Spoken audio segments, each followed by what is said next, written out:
The largest state in the United States is Alaska, and it is undergoing dramatic changes due to climate change. The United States Environmental Protective Agency reports that Alaska has warmed by almost 3 degrees Fahrenheit in the last 60 years. Warming during the winter periods average close to 6 degrees Fahrenheit, and it is having significant impacts on ecosystems.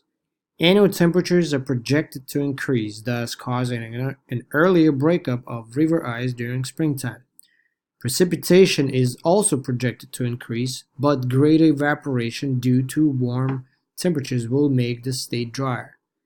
One of the most prominent threats, however, is the thawing of permafrost in the Arctic tundra. The New York Times reported that permafrost, which is frozen ground, is no longer permanent in the tundra region. Reports estimate that by 2050, tundra's permafrost could be gone and release stored ancient carbon, thus exacerbating the warming even further.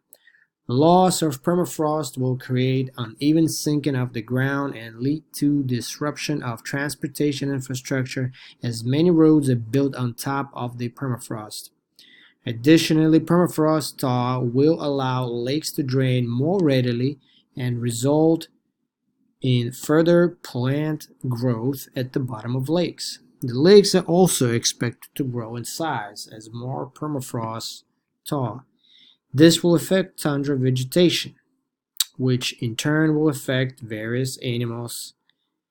In particular, shrubs will replace lichens, which is the primary food source for caribou. Caribou is the critical food source for wolves, bears, and Alaska natives. Unfortunately, there is not any specific solution being developed to save permafrost. Scientists are continuing to study and monitor the region and make reports. A decrease in permafrost loss will depend on the global powers to come together and do everything possible to mitigate the warming of the climate.